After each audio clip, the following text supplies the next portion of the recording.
ओम सोमस्तु श्रीगुरुभ्यो नमः। ओम शुक्लांबरधरं विष्णुं शशिवर्णं चतुर्भुजं प्रसन्नवदनं ध्यायेत् सर्वविघ्नोपशान्तये।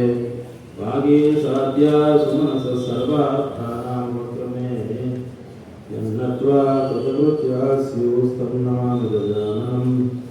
मालां कुण्डीं च डमरुं सोलं शङ्खं सुदर्शनं दधानं भक्तवरदं दत्तात्रेयं नमाम्यहम्।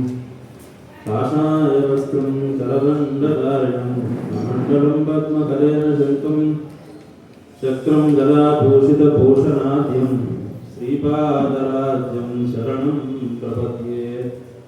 अप्रस्यामपिङ्गजटाबद्धकलापप्रांसुरदण्डी कृष्णोपत्परिधानः सर्वान् लोकान् पावयानः कविमुख्यः पाराशर्यः वर्वस्वरूपं विवृणोत्। व्यासं वसिष्ठनप्तारं शक्तेः पौत्रमकल्मषं पराशरात्मनं वन्दे सुखदातिं तपोनिधिम्। अचतुर्वदनो ब्रह्मद्विपाहुरपरो हरिः अपाललोचनः शम्भोर्भगवान् बादरायणः। इन्दीवरदस्यामिन्दिरानन्दनन्दनं मन्दारुजनमन्दारं वन्देऽहं यदुनन्दनं। छायायां पारिजातस्य हेमसिंहासनोपरि आसीनमम्बुदस्य मायताक्षरं चन्द्रानं चतुर्बाहुं श्रीवत्साङ्कितवक्षसं रुक्मिणी सत्यभामाभ्यां सहितं कृष्णमाश्रये। नारायणं नमस्कृत्य नरं चैव नरोत्तमं देवीं सरस्वतीं चैव ततो जयमुदीरयेत्। सूक्तिं समग्रेतुनः स्वयमेव लक्ष्मीः वैद्यवर्णगुणकुम्भनगौरवीर्य कण्डुलकर्णकुहराः कलियुगदन्ता आग्रातारुद्भवगुण हरिणाहि मनसो दुःखं सौहर्दं परिचितमिव आदापीनं पदां सौभ्राक्तम् अनिमिषसेव्यं श्रवणयोः। त्वमेव श्रीमह्यं बहुमुखवाणी श्रीमलसितम्। ॐ लीलातुङ्गस्तनगिरितटे सप्तमुभ्यो कृष्णं पारार्थं स्वं श्रुतिसहस्रासतमध्यापयन्ति स्वशिष्टायां सदृगतां या प्रलाशिष्यभुक्ते गोदातस्यै नमः भूयैवास्तु भूयः। कर्कटेभोर्वृगुण्यां तुलसी कारणोद्भवान् पाण्ड्ये विश्वम्बरां गोदां वन्दे श्रीरङ्गनायकीं। देवस्य महिषीं दिव्याम् आदौ गोदामुपास्महे। जन्मणि मालिकां प्रीत्या श्रीकरोतु स्वयं प्रभुः। शुचिमासी पाण्डवि पूर्वपर्वणि नभेत् उदितानुदारगुणरङ्गनाथ प्रियवल्लभां वसुमतीमुपास्महे। हरिः ओं सभायै नमः।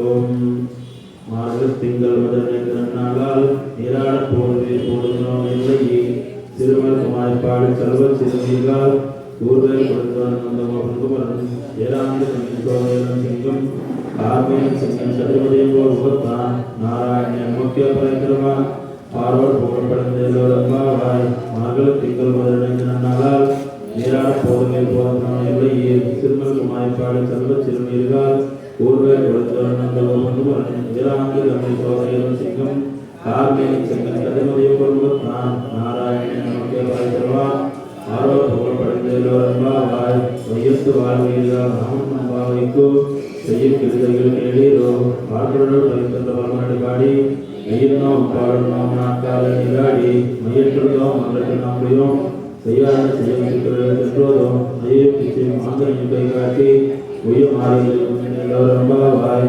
ஓங்கி உலகம் பேர் பாடி நாங்கள் நம்பாவைக்கு சாட்ட நீராடினால் திங்கின் நாடெல்லாம் திங்களும் பெய்து ஓங்குதலும் சென்னலோடு அறிவுகளா ஓங்குவலை பொருள் பொருள் கொடுப்பா எங்காத விட்டுவாங்க உடன்கள் பொங்கல் இங்காது செல்வம்பாவாய் ஓங்கி உலகம் பேர் பாடி நாங்கள் நம்பாவைக்கு சாட்ட நீராடினால் திங்கின் நாடெல்லாம் திங்களும் பெய்து ஓங்குதலும் சென்னலோடு அறிவுகளா ஓங்குவலை பொருள் பொருள் கொடுப்பா எங்காத விட்டுவாங்க குடமலைக்கும் வளர்ந்த பொருட்கள் இங்காத செல்வம் நிறைந்தவாய் ஆளுமலை கண்ணா ஒன்று நீ கைகளவே ஆளில் மாதுபடா தேடி ஒளி முதல்வரும் போர் உழைத்து ஆளின் தோழரை பத்மநாபன் கையில் ஆள் போல் வளர்ந்த பணத்திலிருந்து தாளாத சார்முறை சிறமை போல் வாழ உலகிடாய் நாங்களும் மரல் நீராட மணிந்தேலோரம்பாவாய் மாயினை மண்வட முறை வந்தனை தூய் பெருநூர் இமை துறைவனை ஆயிரப்படுத்தினாதோன் மண்டலக்கே தாயை குரல்வழக்கம் செய்த தாமோதரனை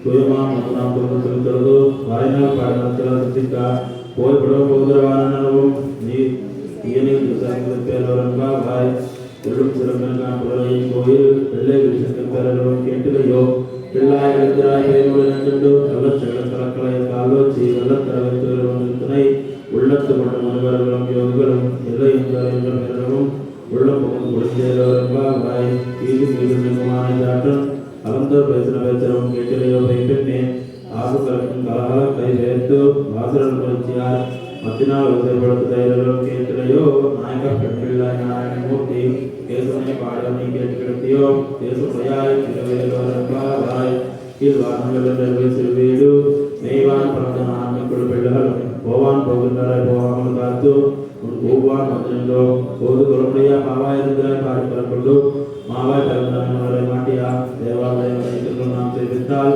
ஆவாய் தோமனை மூலத்திற்கே தோப்பும் கவனத்திலும் நாம் மலையமற்றவும் தாழ்வாய் மாமே தொலை எழுப்பீரோ உன் மகள் காணாமையால் விட வந்ததோ என்றோ மாமியின் மாதம் வைக்கின்றோ நாம் பரவனாய் நோட்டு சுவர்க்கமுனாய் மாற்றும் தாராவாசம் தருவாதார் நாட்டம் துறையார் நம்மால் போட்ட தலைவரும் புண்ணியனால் ஒன்றுநாள் குற்றச்சாவாய்களும் தோட்டம் முக்கிய பெருமையானோ ஆற்ற உங்களுடையாருமே ஏற்றமாய் திருவேலோரம்பாவாய் கற்ற கரவை கணங்கள் வளர்ந்து சென்று செய்யும் குற்றமின்றால் கௌரவம் பொறுப்படியே ஒற்று அவர்கள் மேலே முதலாய் குற்றத்துக்கு வருமானம் எல்லாரும் வந்து என் ஒற்றும் புகுந்து பேர்பாடா கிருஷ்ணாதே பேசாதே செல்வ பெண்டாட்டி நீ எட்டே கிழக்கும் பொருளேலோரம்பாவாய் நனத்திலாம் கற்றுமை கண்டு திறங்கி இணைத்துள்ளவரே என்று பால்சோரா நனத்திலாம் செல்வக்கும் நச்செல்வ தங்காய் கட்டுநர் நெடுநல் வாசல் கடைபற்றி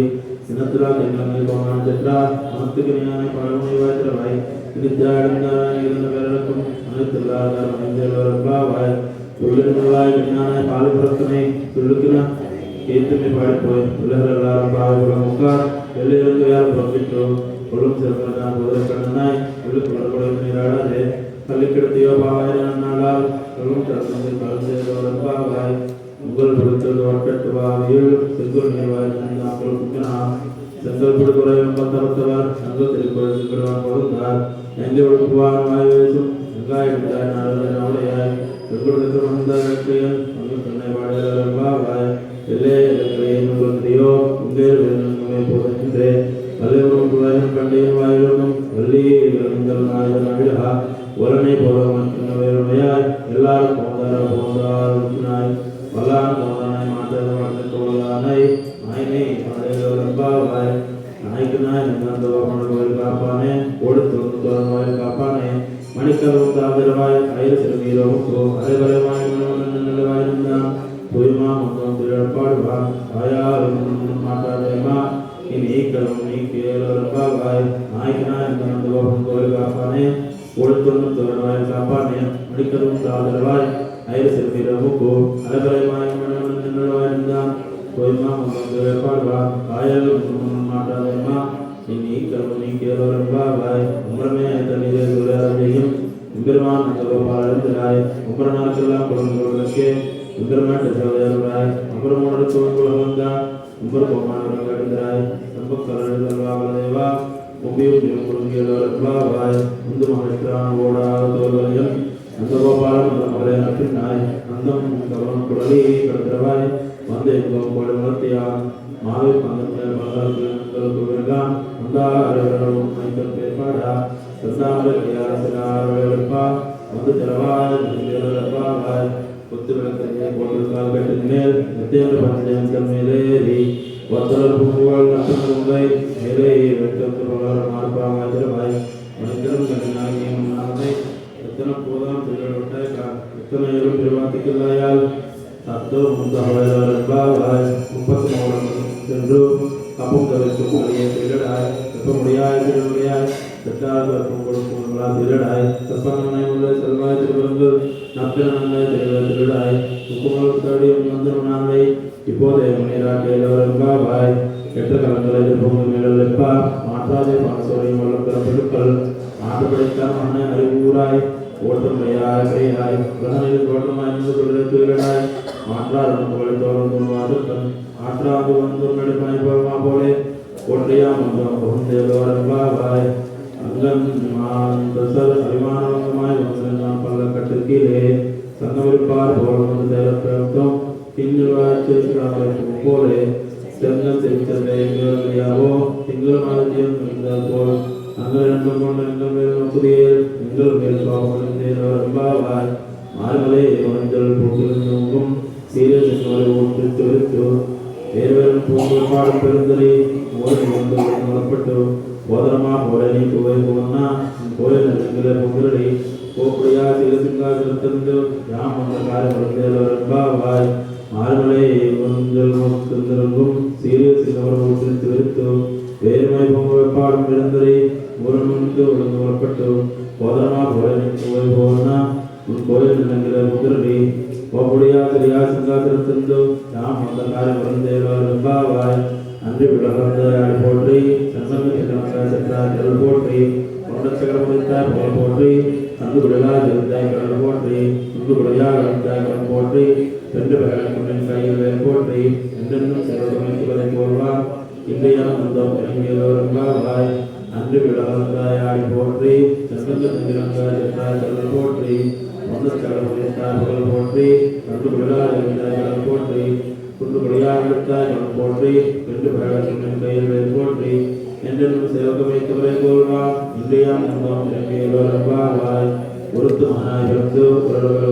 மகனாயிரத்து வளரா தருக்கினாய்தான் திங்களிணைந்து கருத்தை விளக்கத்தை கஞ்சன் வைத்தல் எழுப்பமா போலே முன்னையிடத்திற்கு வந்தோம் வரை தெரியாக்கள் திருப்பிக்க செல்வம் சேவகம் யாம்பாடி ஒருத்தனம் செய்தவரம்பாவாய் மாலே வண்ணாடுவான் மேலையார் சிரமங்கள் வேண்டும் கேட்கியல் யாரத்தை எல்லாம் நடக்கும் வருவனா காலன வண்ணத்தும் மாற்றமே ஓர்ண சங்கமல் போக்காலே சாலப்பிறம் கருணை மல்லாம் இருந்தாரே கோல் விளக்கிய குடியிருந்தாமே ஆனந்தையா அடையவாய் கூடாரை சீர் கோவிந்தா கண்ணாய் பாடி பார்க்கொண்டு யாம்பது சன்மானம் நாடு புகழ் பிரச்சனாக சூடகமே கொள்வரையை தோழி சிறுக்குவே பாடகமே நிறைய பலரும் ஞானவும் அடைய வைப்போம் அதற்கு பார்த்தோடு மூடனும் வைத்து உழைந்து விடுவாரா கூடி இருந்து கொடுந்தேலோரங்காவாய் கூடாரை வெறும் சிறு கோவிந்தா தன்னாய் பாடி பலருடைய ஆம்பது சன்மானம் நாடு புகழ் பிரச்சனாக சூடகமே கொள்வரையை தோழி சிறுக்குவே பாடகமே நிறைய பலரும் ஞானவும் அடைய வைப்போம் அதற்கு பார்த்தோடு மூடனை வைத்து உழைந்து விடுவாரா கூடி இருந்து கொடுந்தேலோரங்காவாய் அரவகையில் சென்று காணும் சென்றும் அறிவோடு இல்லாத ஆய்குலத்து தன்னை பிறவிருந்து புண்ணியம் ஞானுடையோன் உறவென்றும் இல்லாத கோவிந்தா புத்தனோடு நமக்கு இங்கொழிக்க ஒழியாது அறியாத பிள்ளைகளும் அன்பினால் மனமை சிறு பேரத்தனும் சீரியர்களாதே இறைவா நீதாராய் மறையேதோரெம்பாவாய் ஆண்டாள் திருவள்களே சரணம்.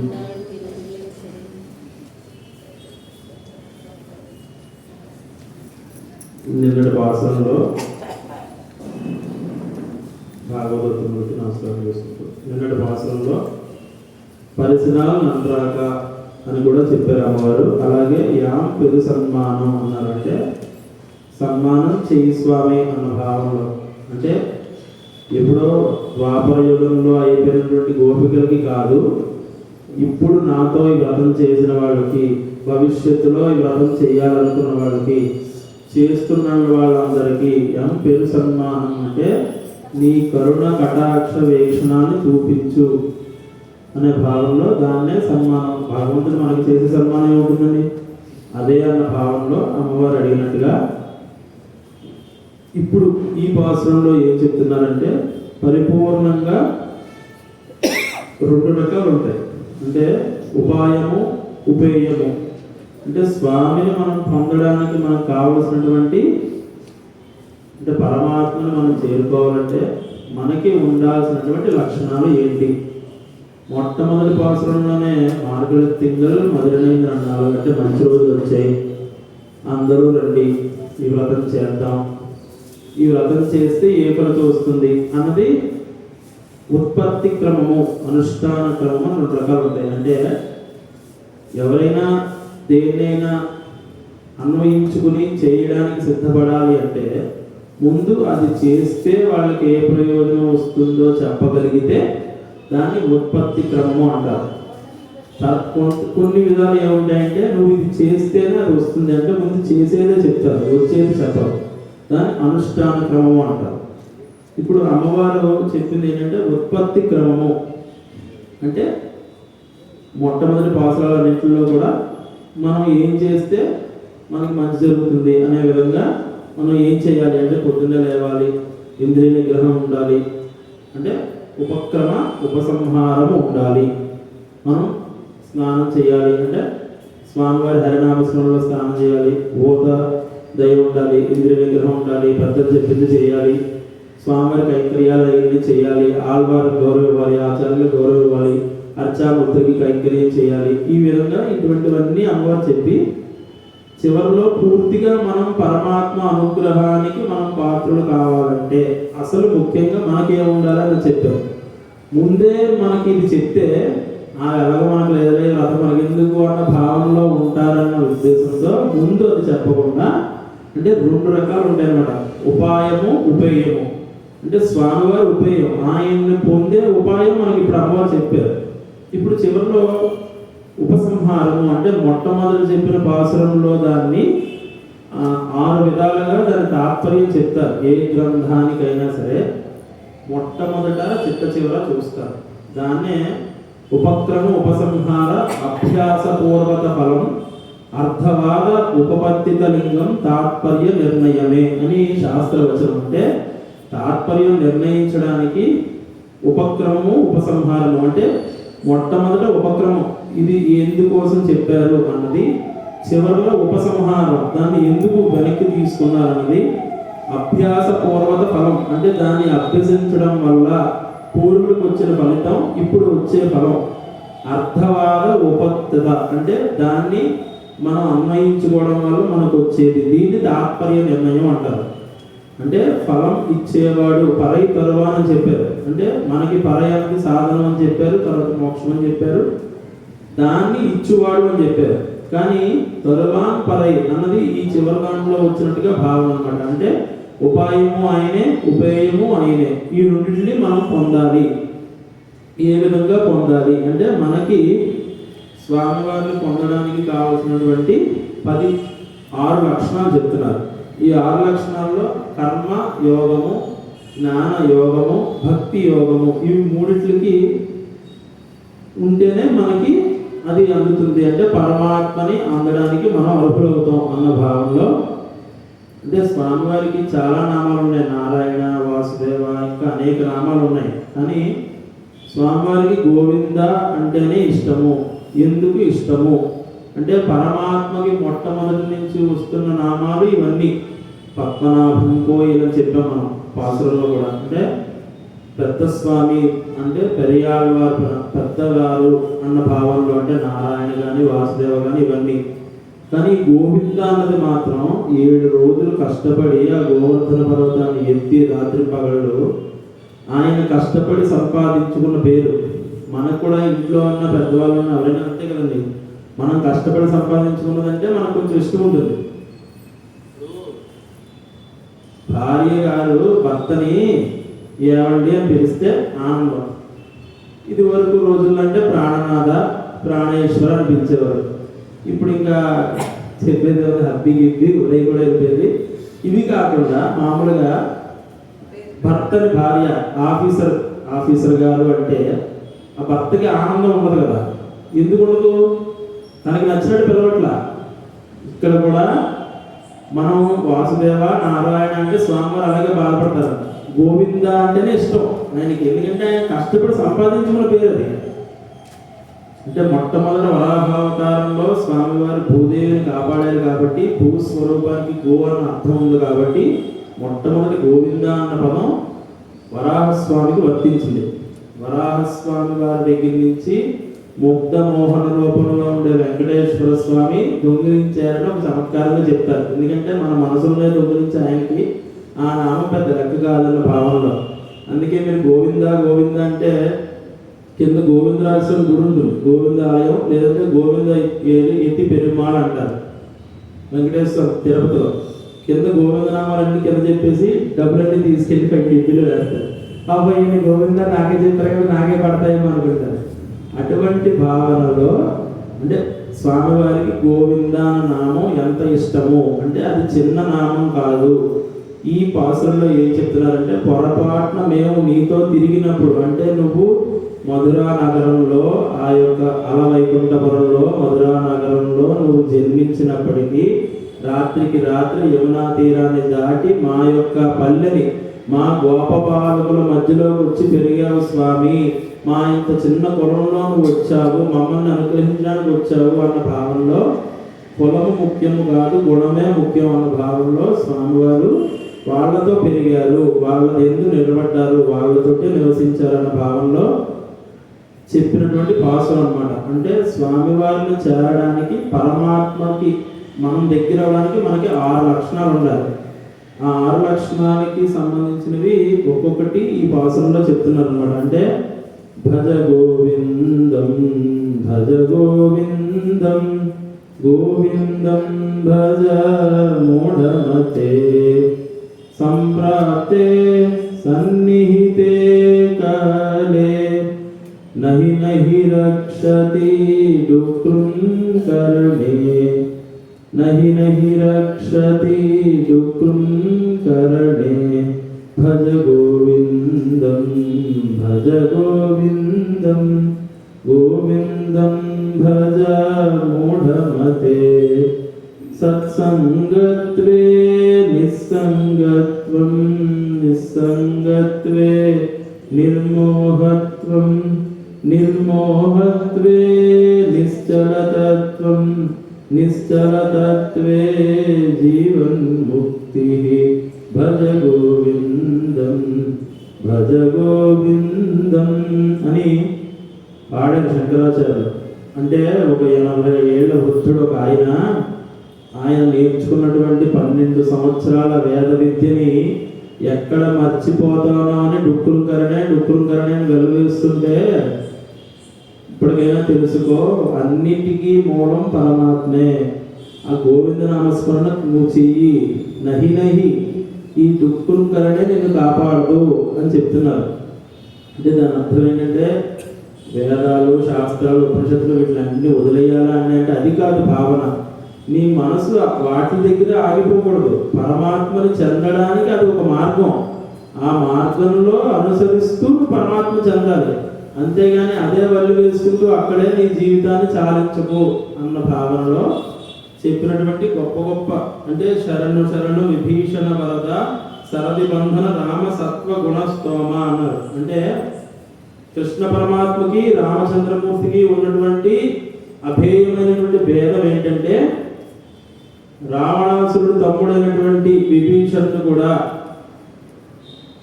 స్వామివారు క్షమించారు, శరణ వేయడం వెంటనే శరణాగతి ఇచ్చారు.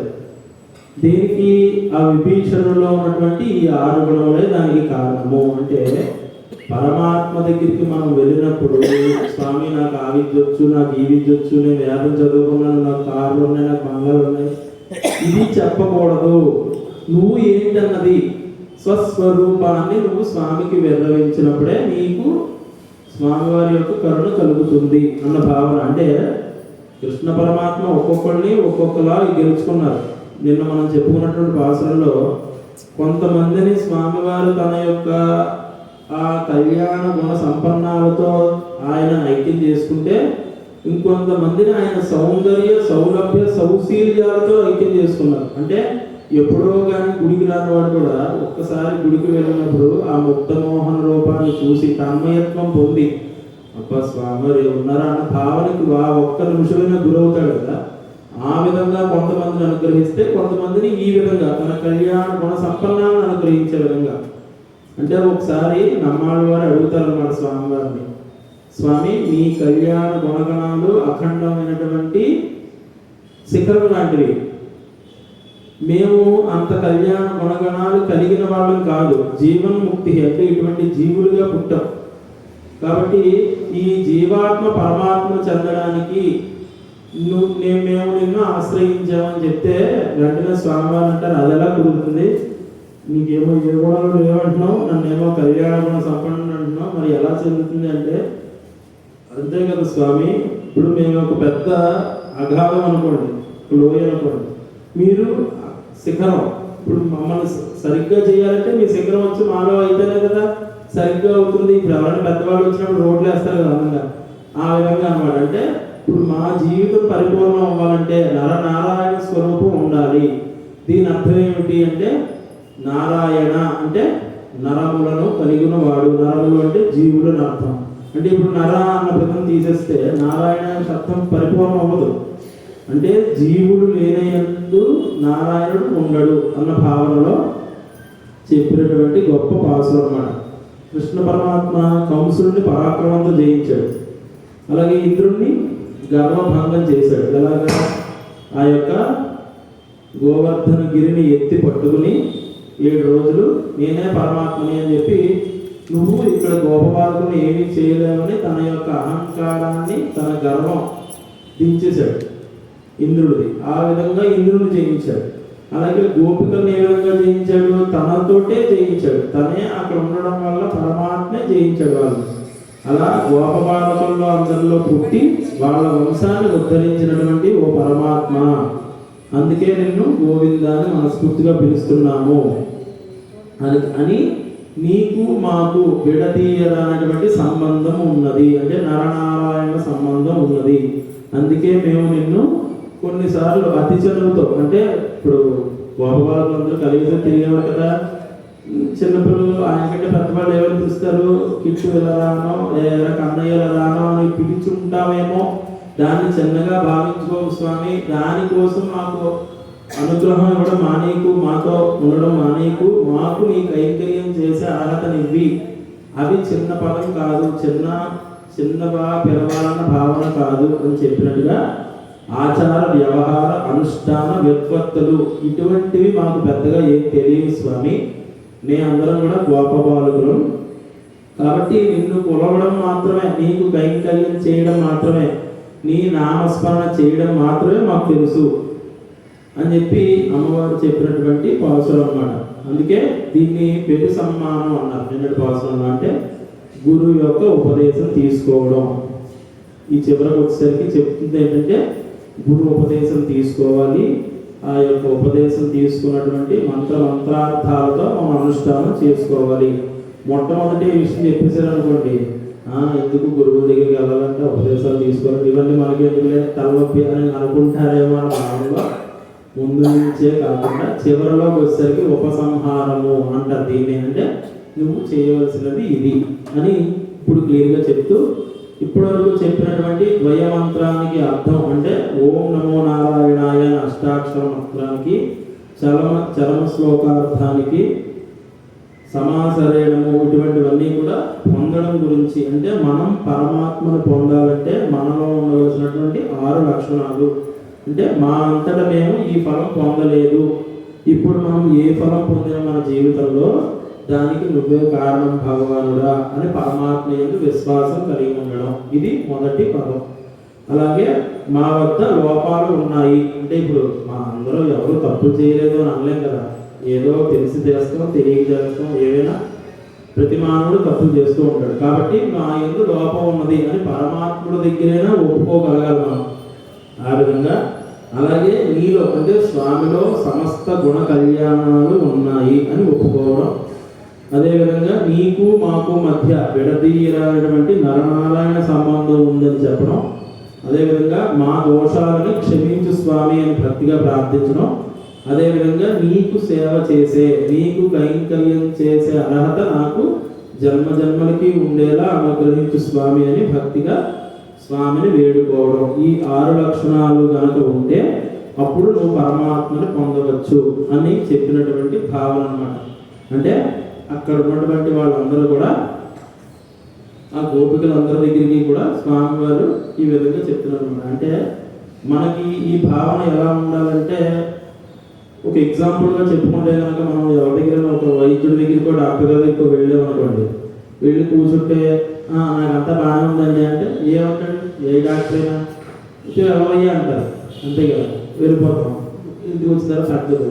పోనీ మళ్ళీ వెళ్ళి నాకు కొద్దిగా 2 నుంచి జ్వరంగా ఉందండి, ఓ డోలో 650 ట్యాబ్లెట్ అనాసమటి రాసేయండి అన్నా అనుకోండి, ఇంకేమేమిగా ఉంది ఇక్కడ అంటారు.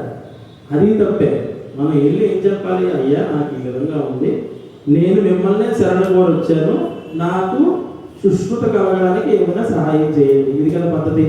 అంటే ఒక వైద్యుడి దగ్గరికి వెళ్ళినప్పుడే వైద్యో నారాయణ అంటారు కదా, చమత్కారంగా వైద్యుడి దగ్గరికి వెళ్ళినప్పుడే మనం అంత విపులంగా మనం అంటే ఏ విధంగా మాట్లాడాలో మనకి తెలిసి ఉన్నప్పుడు, పరమాత్మ దగ్గరికి వెళ్తున్నప్పుడు మన లోపాలు అంటే మన గురించి మనం స్వస్వరూపం చెప్పాలి అన్న భావంలో చెప్పినటువంటిది అన్నమాట. అంటే దీనికి మనం శాస్త్రోక్తంగా తీసుకుంటే శాస్త్ర ప్రమాణంగా విభీషణుడు అని చెప్పవచ్చు. ఎలా అంటే విభీషణుడు మొట్టమొదటిగా ఒకసారి ఈ దగ్గరికి వెళ్ళినప్పుడు రామచంద్రమూర్తి దగ్గరికి నేరుగా వెళ్ళిపోకుండా సుగ్రీవుడి దగ్గరికి వెళ్ళి సుగ్రీవుడు అనుమతి తీసుకుని, సుగ్రీవుడు మంత్రి అయినటువంటి హనుమంతుడు విభీషణుడు తీసుకుని రామచంద్రమూర్తి దగ్గరికి తీసుకువెళ్ళినప్పుడు శ్రీరామచంద్రమూర్తితో నేరుగా ఇదే అన్నారన్నమాట, అనుజో రావణస్య. అంటే మొట్టమొదటి ప్రాణం ఏం చెప్పారు, నేను బ్రహ్మ కృప పొందిన వాడిని. నిజంగానే బ్రహ్మదేవుడు వరవిచ్చాడు విభీషణుడికి, ఆ గొప్పలేం చెప్పుకోలేదు. నేను లంకాధిపతి తమ్ముణ్ణి, నాకేదో ఉంది ఇవేం చెప్పలా. నేరుగా ఏం చెప్పాడు, అనుజో రావణస్య భవంతం సర్వభూతానం శరణ్యం శరణాగత అని. అంటే నేను రావణాసురుడి తమ్ముణ్ణి. అంటే ఇప్పుడు మామూలుగా ఇక్కడ ఏదో మొన్న ఏదో WD వరకు ఉంటుంది కదా, ఇటువంటి టెర్రరిస్టులకి అటువంటి తమ్ముడనే చెప్పారనుకోండి, ముందు ఏం చేస్తారు, జైల్లో పెట్టారు. అటువంటిది ప్రపంచాన్నే గడగడలాడించే రావణాసురుడు తమ్ముడిని, అప్పటికే సీతాదేవి ఎత్తికెళ్ళదు, అటువంటి వాడు తమ్ముడిని అంటే నిజం చెప్పాడు, దాచుకోలే. నేను రాక్షసున్నే, నేను చాలా మంది భక్తుల్ని ఇబ్బంది పెట్టాను కానీ చంపల. మా అన్నయ్య చెప్పాడు చాలా మంది, నేను ఆ గర్భంలోనే మా అమ్మ కడుపులో నుంచి వచ్చాను కాబట్టి నాలో కూడా అది ఉందేమో నాకు తెలియదు స్వామి నిజంగానే. కానీ ఇప్పుడు భవతాం సర్వభూతానాం అనుజో రావణస్య అంటే ఒకప్పుడు రావణ తమ్ముడిని, ఇప్పుడు కాదు, ఇప్పుడు సర్వభూతానాం అన్ని భూతాలకి పరమాత్మ అయినటువంటి నిన్ను శరణ పొందడానికి వచ్చాను. నువ్వే నాకు శరణ్యం, నువ్వే నాకు శరణు ఇవ్వగలవు. ఎందుకు ఇవ్వగలవు, నువ్వు పరమాత్మవు కాబట్టి అని చెప్పాడు. అంటే పరమాత్మ యందు పరిపూర్ణ విశ్వాసం కలిగి ఉన్నప్పుడు స్వామివారు మనల్ని కాపాడుతారు అన్న భావంలో విభీషణుడికి కూడా స్వామివారు తన శరణుని ఇచ్చారు. అంటే అటువంటి స్వామి అస్మద్గురుభ్యో నమః. ఇది ఏ విధంగా చెప్పారంటే కులం ముఖ్యం కాదు, గుణమే ముఖ్యం అని చెప్పారు కదండి. సత్కర్మ పాలన అంటే మనలో ఉన్నటువంటి వచ్చి 6 లక్షణాలు ఏంటంటే సత్కర్మ పాలన, దీన్నే సత్కర్మ భావ విజ్ఞానం అంటారు. అలాగే స్వనికర్షాయ సంధానము అంటే అక్కర్లేని మాటలు మాట్లాడడం, ఇది మనకి ఉండకూడదు. అంటే అనవసరంగా ఎవరిని దూషించడం లేదా దుష్ట దూషణ, ఇంకా చెప్పుకోవాలంటే అక్కడ మాటలు ఇక్కడ చెప్పడం, ఇలాంటివి అనవసరమైనవి మనం జ్ఞానశూన్యంగా చేయకూడదు. అదేవిధంగా నువ్వు ఏ కులం నుంచి వచ్చినా సరే మేము పరమాత్మను తెలుసుకోగలిగాము అంటే నువ్వు ఎవరో మేము తెలుసుకోగలం అన్న భావనలో ఉండడం. అలాగే ఈశ్వర గుణపూర్తి అంటే నేను ఏదైనా పుణ్యం చేసుకోగలిగి ఉంటే అది నీ అనుగ్రహ భాషణముల వల్లే తప్ప నేనేదో గొప్పగా పుణ్యం చేశానన్న భావన ఉండకపోవడం. అలాగే సంబంధ జ్ఞానము, ఇప్పుడు చెప్పుకున్నాం నరనారాయణ యొక్క సంబంధం ఉంది అని మనం జ్ఞానంగా నమ్మి కలిగి ఉండడం. అంటే జీవాత్మ ఎప్పటికైనా పరమాత్మ దగ్గరికి వెళ్తుంది అన్న భావనలో ఉండడం. చివరికి ముఖ్యమైనది ఏంటంటే ఎన్ని శాస్త్రాలు పురాణాలు ఇతిహాసాలు ఎన్ని చదివేసినా నాకేది తెలియదు స్వామి, నువ్వే నాకు దిక్కు అని పరిపూర్ణంగా స్వామిని విశ్వాసించడం. అంటే మనమనే కాదు, పెద్ద పెద్ద జీఎల్ స్వాములు వీరు కూడా తిరుపతిలో కూడా ఇప్పటికీ ప్రతిరోజు చేసే సేవకాలు ఏంటంటే సుప్రభాత సేవ, తోమాల సేవ, ఈ సేవలన్నిటితో పాటు ఖచ్చితంగా ప్రాతకాలంలో సాత్తమరి చేస్తారు. అంటే దాని అర్థం ఏంటి? ఈ పాసురంలో ఉన్నటువంటి చివరి 2 పాసురాలు చదివి మేము ఎంత నీకు శాస్త్రోక్తంగా వేదోక్తంగా పూజలు చేసినా ఎక్కడైనా లోపాలు ఉన్నాయేమో మాకు తెలియదు నిజంగా, ఎందుకంటే మేము జీవాత్మం కాబట్టి.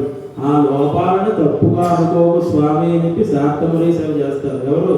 పెద్ద పెద్ద పండిత జీఎర్లు కూడా, ఆ స్వాములు కూడా అంటే ఆళ్వార్లు చెప్పినటువంటి భగవత్ రామానుజాచార్యులు చెప్పినటువంటి ముఖ్యమైన సేవ ఇది శాస్త్రములే అనేది. ఇప్పటికీ ప్రతి వైష్ణవ దేవాలయాల్లో చేస్తారు ఈ విధంగా. తర్వాత పూర్వాపరాధ క్షమాపణ అంటే స్వామివారికి ఏవైనా పూర్వంలో అపరాధాలు చేస్తుంటే నన్ను క్షమించు అన్న భావన కలిగి ఉండడం. ఇరైవా అంటే నీ కైంకర్యం చేయడానికి నాకు అధికారం ఇవ్వి అని చెప్పి కలిగి ఉండడం. ఇవన్నీ కూడా మనకి ఉండవలసినటువంటి పరమాత్మ పొందాలంటే మనకి ఉండాల్సిన లక్షణాలు అని స్వామివారు చెప్పి, ఇక్కడ స్వామివారితో నేరుగా అనట్లేదు, ఏమంటున్నారంటే విచారించి మాకు అనుగ్రహించు స్వామి అని చెప్పారు. అంటే దాని అర్థం ఏంటి? గోపికలు అంటున్నారు అనమాట, ఎంత కష్టపడి వచ్చారు నా దగ్గరికి అంటే కష్టపడి పొద్దున్నే లేచి స్నాన సందర్శనలు చేసుకుని అనేక గుర్తులు తెలిపి, అంటే కొంతమంది గోపికలు ముందు లేవాలి కదా నిద్ర, లేదు మా ఊళ్ళో కోళ్ళు కూడా కూస్తున్నాయి, ఆడవారు తాళాలు పట్టుకుని వెళ్తున్నారు, కాషాయ వస్త్రాలు కట్టుకుని వెళ్తున్నారు, ఇలా అనేక గుర్తులు చెప్పి అనేక మందిని నిద్రలేపి అనేక మందిని జ్ఞానులను నిద్రలేపి వాళ్ళని తీసుకుని తర్వాత 10 మంది జ్ఞానులను నిద్రలేపి వాళ్ళని తీసుకుని తర్వాత ద్వారపాలకులను నిద్రలేపి తర్వాత మా నాన్నగారిని నిద్రలేపి మా అమ్మగారిని నిద్రలేపి మా అన్నయ్యని నిద్రలేపి మా ఆవిడని నిద్రలేపి ఎంతమందిని నిద్రలేపి చివరికి నా దగ్గరికి వచ్చారు, ఎంత కష్టపడ్డారు మీరు అని స్వామివారు అడిగినప్పుడు గోపికలు అక్కడ ఉన్నటువంటి వాళ్ళు ఈ విధంగా చెప్తున్నారు, స్వామి విచారించి మాకు నువ్వు అనుగ్రహించు అని చెప్తే, విచారించడం అంటే ఏంటంటే అంటే ఇప్పుడు ఏదో ఆర్టీసీ బస్సులో ఇక్కడ విచారించండి అని రాసింది అనుకోండి, అక్కడికి వెళ్ళి ఏడవడానికి కాదు ఇది అర్థం. విచారించడం అంటే బాధపడడానికి కాదు అర్థం, కనుక్కోవడం అంటే ఏమిటి అన్న వ్యవహారం విషయం ఏంటనేది తెలుసుకోవడం. ఆ విధంగా మేము ఏమైనా పుణ్యం చేసి ఉన్నామేమో విచారించి మాకు అనుగ్రహించు నీ కరుణని అన్న భావంలో నిన్ను పొందడానికే నీ దగ్గరికి వచ్చాము స్వామి అన్నారు అనమాట. అంటే రాముడు కృష్ణుడు ఈ విధంగా తీసుకుంటే మనం దోషో మధ్యపి తస్య యాత్ సదా నగరహ్యాన్ అంటే రామచంద్రమూర్తి ఎవరినైనా సరే మన భాషలో చెప్పాలంటే ఈజీగా కరుణిస్తారు. అంటే అదే విధంగా యుద్ధం కూడా చేస్తారు. కాకపోతే నువ్వే శరణం అన్న వారికి రాక్షసులైనా సరే వచ్చి నేను కాపాడతాను అంటారు అనమాట. కానీ కృష్ణ పరమాత్మ అలా ఉండదు. కృష్ణ పరమాత్మతో రవి ఉన్నచో అంధకారం ఉండదు అన్న భావన. అంటే నీకు జ్ఞానం కావాలంటే నీలో జ్ఞానజ్యోతి వెలిగించుకోవాలి, నా దగ్గరికి వస్తే నేనేది ఇస్తానన్న భావన కృష్ణ పరమాత్మ దగ్గర ఉండదు. ఆయన ఏం చెప్పారు? సర్వధర్మాన్ పరిత్యజ్య అంటే అన్ని ధర్మాలు చివరికి వదలాలి. అంటే మొట్టమొదట వదిలేమని చెప్పలా, నీ ధర్మాన్ని నువ్వు పాటించు, కానీ ధర్మం ఆ యొక్క ఫలితాన్ని మాత్రం నువ్వు ఆశించి చెయ్యకు, నీ కర్మని నువ్వు చెయ్యి, ఫలితాన్ని ఆశించుకో అని చెప్పడం ఉద్దేశంలో. అంటే స్వామి దగ్గరికి వెళ్ళినప్పుడు స్వామి నేను పాపాత్ముడిని నన్ను కాపాడాలి అంటే వెంటనే ఊరే నేను అడిగానండి, నువ్వు పాపాత్ముడు పుణ్యాత్ముడు అవన్నీ అడగలేదు, సరే ఏదైనా పుణ్యం ఉందా కొంచెం అంటే ఏదో దారి ఖర్చులు కొంచెం పుణ్యం సంపాదించుకున్నా స్వామి, ఇలా గుడ్డి వాళ్ళకి రోడ్డు దాడించడం, ఏదో అన్నదానం అప్పుడప్పుడు చేయడం, ఇలాంటి పుణ్యం ఏదో సంపాదించుకున్నానంటే సరే ఆ పుణ్యం అంతా కూడా వదిలేసి వచ్చే నా దగ్గరికి అంటారు అనమాట. అంటే ఈ విధంగా చెప్పడంలో అర్థం ఏంటంటే సర్వధర్మ పరిత్యజ్య మామేకం శరణం త్వజ అని చెప్పారు కదా. అంటే లేకపోతే అలా లేకపోతే అప్పుడు ఏమంటారు, సరే నువ్వు పుణ్యం చేసుకున్నావు కదా, నీ పుణ్యం నేను కాపాడు వెళ్ళరా అంటారు. అలా కుదరదు, నాకు నువ్వే కావాలని అనాలి కదా. అంటే మన దగ్గర పుణ్యం కూడా లేదు అని నిరూపించుకోవాల్సిన స్థితి వస్తుంది. కాబట్టి ఆ భావనలో అంటే స్వామి నువ్వు మా మీద కాఠిన్యం చూపించకు, కార్పణ్యం చూపించు అని చెప్పడం అర్థం అనమాట. కార్పణ్యం అంటే పరమాత్మ మనల్ని చూసి అయ్యయ్యో అని బాధపడాలి. అంటే అయ్యయ్యో అని బాధపడాలంటే మనం ఏదో ఎడుతూ కూర్చోమో కదా అని అర్థం. మాకు నిజంగా ఏం తెలియదు స్వామి, నువ్వే పరమాత్మ, నువ్వే దిక్కన్న భావనే ఉంది మనసులో. అంటే దీనికి ఒక చిన్న ఉదాహరణ చెప్పారు. ఒకసారి అర్జునుడు తన రథం ఆపి అడవిలో అలా వెళ్తూ నడుస్తూ ఉంటే ఒక ఆవుతోటి ఒక గోపబాలకుడు వెళ్తూ ఉన్నాడంట. ఆవు మామూలుగా ఇప్పుడే మనం చెప్పుకున్నాం మొదటి పాసరాల్లో, ఇప్పుడు ఉండే ఆవుల్లా కాదు, పెద్ద పెద్ద ఆవులు, పెద్ద పెద్ద పొదుగులు కలిగి స్వామివారి కరతల స్పర్శ వల్ల అలా ఎదిగున్నాయని చెప్పుకున్నాం కదా. ఆ ఆవు అలా నడుచుకుంటూ వెళ్తుంటే 2 పొదలేదో వచ్చాయి. అప్పుడు ఆవు తెలివిగా ఇలా తల తిప్పి వెళ్ళిపోయింది. వెనకాల ఈ గోపబాలకుడు కూడా వెళ్తున్నాడు.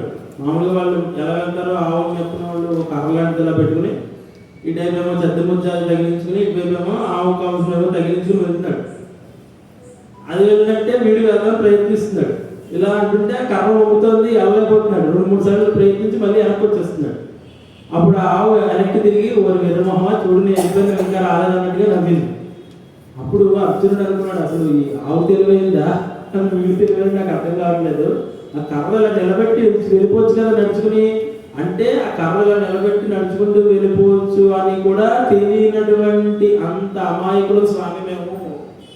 అలాగే ఉన్నాం మేము, మాకంత జ్ఞానం లేదు, నువ్వు కాపాడాలి, అందుకే నువ్వు మా కోసం మా గోపకంలో వచ్చి పుట్టావు, అటువంటి వాళ్ళమే మేము అన్న భావంలో స్వామివారిని అడగడం అనమాట. అంటే స్వామివారిని చెందడానికి ఏ మార్గాలు ఉన్నాయి చాలా చెప్పారు కదా. కర్మజ్ఞానం చెప్పారు, కర్మయోగం చెప్పారు, జ్ఞానయోగం చెప్పారు, భక్తి యోగం చెప్పారు. అంటే ఎలా అడుగుతున్నాం అంటే ఇప్పుడు స్వామివారు అడుగుతున్నారు అనమాట. అంటే మీరు అడవుల్లో ఉంటామంటున్నారు కదా, ఈ గోపికలు చెప్తారనమాట, మేము అడవుల్లో తిరుగుతాం స్వామి, పశువుల వెనకాల మాకు పెద్ద జ్ఞానం లేదంటే స్వామివారు వెంటనే అంటున్నారు అనమాట, మహర్షులు ఋషులు కూడా అడవుల్లోనే ఉంటారు, మీకైతే బాగానే పుణ్యం ఉంటుందంటే అదేం లేదు స్వామి, మేము పశువుల వెనకాల తిరుగుతాం, మాకేం తెలియదు, మాకు పెద్దగా కర్మజ్ఞానం, మమ్మల్ని చూసి ఎలా అడుగుతున్నాం స్వామి, మాకు కర్మజ్ఞానం ఉందో భక్తి జ్ఞానం ఉందో అంటే అప్పుడు ఈ విధంగా అనుకుంటున్నారు అనమాట. అయితే మీరు అడవికి వెళ్ళినప్పుడు అక్కడ యమునా నది స్నానాలు అలాంటివి ఏమైనా చేస్తారు కదంటే, స్నానం చేస్తే మళ్ళీ అదిగో మీకు పుణ్యం ఉంది అని ఎక్కడ అంటారని, లేదు అలాంటివి ఏం చెయ్యం మేము, అలా మేము వెళ్ళిన వెంటనే మాకు మా అమ్మ ఇచ్చినటువంటి ఆ బాక్స్ ఓపెన్ చేసి తినేస్తాం మేము, అసలు సమస్య లేదు. ఇంకా అవసరమైతే మేము గుళ్ళో తీర్థం తీసుకున్నప్పుడు ప్రసాదం తీసుకున్నప్పుడు ఎవరు చూడకపోతే ఇలా గోడకు రాసినట్టుగా తినేసి ఇలా మేమే రాసేసుకుంటాం చేతికి. ఏమి మేము అంటే మేము అంత మడి ఆచారాలు ఏం పాటించము, మాకు అవేం తెలియదు స్వామి, మాకు ఆ పశువులు మేపుకోవడం ఒకటే వచ్చు, ఆ పశువుల మధ్యలో వాటికి అంటే మళ్ళీ మేము అరణ్యానికి వెళ్తామంటే పెద్ద పెద్ద నైమిషారణ్యాలు అలాంటి పుణ్య అరణ్యాలు అనుకుంటామేమో, అవేం కాదు, మా ఆవులకి ఎక్కడ గడ్డి దొరికితే అక్కడికి మేము వెళ్తాం అంతే అన్న భావంలో చెప్తే, అంటే ఎలా చెప్తున్నారంటే ఒకవేళ మీరు శుచి శుభ్రతతో ఉండి అక్కడికి వెళ్ళినప్పుడు అంటే మడిగా స్నానం చేసి అప్పుడు తింటారా అని అయితే అదేం లేదు. అంటే ఒక గోపబాలకుల్లోనో ఒక వెలువడు ఉన్నాడు బాబు, వాడికి ఏంటంటే అమ్మ ఏమి ఇచ్చిందో తొందరగా తినేయాలని ఆతృత. వాళ్ళ అమ్మ ఇంటి దగ్గర చెప్పి పంపుతుంది, ఎవరో ఇందులో చద్దమవుతుంది, సూర్యుడు నడినెత్తి మీద వస్తుంది. అప్పుడులో వాచీలు కట్టగా లేవు కదా, సూర్యుడు నడినెత్తి మీద వచ్చినప్పుడు 12 అవుతుంది, అప్పుడే ఓపెన్ చేసి తినాలి, ముందు తినకూడదు అని చెప్పి పంపుతుంది. వీడికి ఆతృత అమ్మే ఇచ్చింది తినేయాలని, అందుకే వెళ్ళేదారిలోనే ఇలా ఓపెన్ చేసి చూస్తూ కొద్దిగా నోట్లో వేసుకుంటూ వెళ్ళిపోతాడు. దీన్ని మనం ట్రైన్ ఎక్కినప్పుడు కాలక్షేపం పట్టని అంటారు కదా, అంటే తింటూనే వెళ్ళిపోతాం, అంటే ట్రైన్ ఆగినా ఇది ఆగకూడదు, ఈ విధంగా ఉండే భావన. అంటే మేము ఏది ఆపము, మేము తినేస్తూనే ఉంటాము, స్నానం చేసి తినాలి ఇటువంటి మాకు తెలియదు, అంటే మేము అనుష్ఠానము అన్న భావన అన్నమాట. పెద్ద పెద్ద అనుష్ఠానాలు అవి మేము చేయలేము, మాకు అంత మంత్రోపదేశాలు మంత్రార్థాలు తెలియవు అన్న భావంలో అంటే అప్పుడు మళ్ళీ స్వామివారు ఏమంటున్నారు, మా పోనీ కర్మజ్ఞానం ఏదో లేకపోయినా పర్లేదు, మీకు జ్ఞానం ఉండుంటుంది, జ్ఞానయోగం ఉండుంటుంది. ధర్మ వ్యాధుడికి లేదంటే విదురుడికి ఏ విధంగా అయితే పూర్వజన్మ సుకృతాల వల్ల ఆ జన్మలో వాళ్ళకి ఎలా జ్ఞానం కలిగిందో మీకు కూడా అలా జ్ఞానం కలుగుతుందేమో. మాకు అంత జ్ఞానమే లేదు స్వామి, మేము అంత జ్ఞానయోగంలో ఏం కాదు అని చెప్తే, ఇక ముందు కూడా సంపాదించుకుంటామో లేదో కూడా తెలియని పరిస్థితి. ఎందుకంటే అటువంటి సంసార సముద్రంలో మేము ఈదుతున్నాం అన్న భావంలో, ఓహో అయితే కర్మజ్ఞానం చేయరు, జ్ఞానయోగం 0, భక్తి యోగం 0. ఇప్పుడు ఏమీ లేవు మీ దగ్గర. ఎవరు ఏమీ లేకపోతే నన్ను ఎలా పొందుతారు? నా దగ్గరికి రావాలంటే ఏదో పుణ్యం చేయాలి కదా అంటే, మాకు పుణ్యం లేదా? పుణ్యం ఉంది. పుణ్యం ఉందా? పండగ నుంచి అదే అడుగుతాను. పుణ్యం ఉంది కదా, అయితే ఆ పుణ్యమే మిమ్మల్ని కాపాడుతుంది అంటే, ఆ పుణ్యమే నువ్వు స్వామి అంటే ఏ విధంగా? సాక్షాత్ పుణ్యం నువ్వు మాకు అంటే, ఎక్కడో మధురా నగర్లో అక్కడ పుట్టి కానీ అక్కడ పెరగకుండా మా దగ్గరికి వచ్చి మా పల్లెలో మా ముందు మమ్మల్ని అనుగ్రహించి మాతో పెరిగి మాతో తిరిగావు గోపపాలులాగా, ఆవులు మేపునే వాళ్ళగా. కాబట్టి నువ్వు మా కోసం వచ్చినటువంటి, అంటే 2 కాళ్ళ మీద వచ్చినటువంటి పరమాత్మ స్వరూపమైన నువ్వే మా పుణ్యం. అంటే మా అంతటా మేము ఏ పుణ్యం సంపాదించుకోలేదు, పుణ్యమే మా దగ్గరికి వచ్చింది అన్నాను. అంటే ఏంటి, మీ దగ్గర ఏదో యశోదాదేవి చేసుకున్న పుణ్యం కాబట్టి ఏదో వచ్చాను, మీ దగ్గరికి రావడం ఏంటంటే, మరి నువ్వు యశోదాదేవి వరకే లేదు కదా, నువ్వు మా అందరితోటి ఉన్నావు, మా అందరిని అనుగ్రహించావు, మా 5 లక్షల కుటుంబాల్లోనూ నువ్వు ఒక ముఖ్యమైన మనిషి అయిపోయావు కదా. కాబట్టి మా దగ్గరికి నడుచుకుంటూ వచ్చిన సాక్షాత్ పుణ్యం నువ్వు. అందుకే మాకు నువ్వే తప్ప ఇంకో దిక్కు లేదు, నువ్వే మా శరణాగతి అన్న భావంలో. అంటే ఇప్పుడు నువ్వే మా ధైర్యం అని. ఇప్పుడు మనకి ఏదైనా బాధ భయం వచ్చిందనుకోండి, ఏ దయ్యంకాలం వస్తే ఫస్ట్ ఏమంటారు? రామస్కందం హనుమంతమైన దయ్యం కోదంలో జైనేశ్వరుని దుస్వప్న శ్రద్ధ. చిన్నపిల్లలు చెప్పించేవారు ఇదివరకు, దుస్వప్న తస్య నశత. దుస్వప్నాలు రాకుండా మంచి స్వప్నాలు రావాలి. రామస్కందం హనుమంతం, హనుమంతుడు ఎప్పుడు నీ పక్కన ఉంటాడంటే దేవుడే మనకు ధైర్యం అన్న భావనలో నువ్వే మా ధైర్యం అని స్వామివారిని సాక్షాత్ పుణ్యము అంటే నీ కళ్యాణ గుణ సంపన్నాలే మాకు కొండంత ధైర్యం, అందుకే నువ్వంటే మాకు ఇష్టం స్వామి, కాబట్టి నువ్వే మాకు కావాలి అనగానే అప్పుడు స్వామివారికి కొంచెం కోపం వచ్చింది. అంటే ఎందుకు వచ్చింది అంటే, ఈ విధమైనటువంటి 6 గుణాలు మీరు చెప్పారు, బాగానే ఉన్నాయి, మీ దగ్గర అవి ఉన్నాయని చెప్పారు కాబట్టి మిమ్మల్ని కాపాడమని కూడా చెప్పారు. కానీ మొట్టమొదటి నుంచి కూడా నన్ను నారాయణ, వాసుదేవ ఇటువంటి పదాలతో పిలుస్తున్నారు, కానీ నాకు గోవింద అంటేనే ఇష్టము అన్న భావనలో. ఇందాకే మనం చెప్పుకున్నాం, అంటే గోవింద అనే శబ్దం ఆయన కష్టపడి సంపాదించుకున్నటువంటి అద్భుతమైన పదం. కాబట్టి స్వామివారికి ఎప్పుడు కూడా గోవింద అంటేనే ఇష్టం. ఎందుకంటే నారములు అంటే జీవులు. అంటే స్వామివారిని ఒకసారి నమ్మవారు అన్నారన్నమాట ఇదే విధంగా. ఇందాక మనం చెప్పుకున్నటువంటి ఉద్దేశంలోనే, నేను లేకపోతే నువ్వు లేవు స్వామి అన్నారు. అదేంటి నువ్వు లేకపోతే నేను లేకపోవడం అంటే, మరి నారాయణ అంటే నరములు, నర అంటే నరములు జీవులు, నేను లేకపోతే నువ్వు లేవు, నీ శబ్దం పరిపూర్ణం అవ్వదు. అలాగే నువ్వు లేకపోయినా మా శబ్దం పరిపూర్ణం అవ్వదు, అంటే నర పీచు మిగులుతుంది అన్నమాట. అందుకే నరనారాయణ బంధం, మన బంధం తెంపలేనిది, తెగేది కాదు. కాబట్టి మన బంధాన్ని ఎప్పుడు కూడా ఇదే విధంగా కాపాడుతూ మమ్మల్ని రక్షించు, మమ్మల్ని మంత్రార్థాలు తెలుసుకునే విధంగా అనుగ్రహించు అని చెప్పినట్టుగా.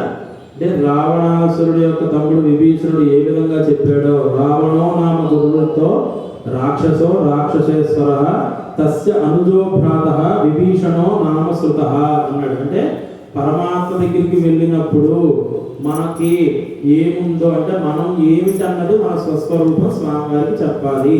అంటే ఏంటి, నాకు ఏమీ తెలియదు స్వామి, నాకు నువ్వే దిక్కు, నీ కళ్యాణ గుణ సంపన్నాన్ని నేను కీర్తిస్తున్నాను, నాకు ఏవైనా పుణ్యం ఉంటే అది నీ వల్లే వచ్చింది, ఇక పుణ్యం చేసుకోవాలంటే అంటే నీ కైంకర్యం ఏమైనా చేయాలంటే దానికి కూడా నువ్వే అనుగ్రహం ఇవ్వాలి. ఈ భావనలో మనం దేవాలయానికి వెళ్ళి స్వామికి నమస్కరించుకోవాలి అన్న భావనలో చెప్పినటువంటి గొప్ప పాసులు ఇది. ఓం శ్రీయకాంతాయ శ్రీ వెంకట నివాసాయ శ్రీనివాసాయ మంగళం. அரவகையில் பிரிச்சென்று காணும் சேர்ந்துள்ளோம் அறிவொன்றும் இல்லாத ஆய்குலத்து ஒத்தனை பிறவிலிருந்து புண்ணியம் யாவடையாம் உறவொன்றும் இல்லாத கோவிந்தா புத்தனோரமேல் நமக்கு இங்களுக்கு முடியாது அறியாத பிள்ளைகளும் அன்பினால் ஒன்றும் நைபேதத்தும் தெரியாதே இறைவாய் ஸ்ரீயகாந்தாய கல்யாணம் श्रीवेंकटनिवासाय मंगलम श्रीमत्ये विष्णुचित्ताय मनोनंदन हेतवे नंदनंदन सुंदरी गोदाये नित्य मंगलम श्रीमत्ये रम्यजा मातृ मुनीन्द्राय महात्मने श्रीरंगवासिनी भूया नित्यश्री नित्य मंगलम गोचिष्ट मालिका बंध बंध बंध विष्णवे विष्णुचित्त तनोजाय गोदाये नित्य मंगलम मातृदारिद्राण भक्त कंकणपाणये विष्णुचित्त तनोजाय गोदाये नित्य मंगलम मंगलाशासनपदे मदाचार्य पुरोगमैः सर्वैश्च पूर्वैः आचार्यैः सत्कृतायास्तु मंगलम् हरि सर्वोत्तमा वायुजीवोत्तमा जय श्रीमन्नारायण।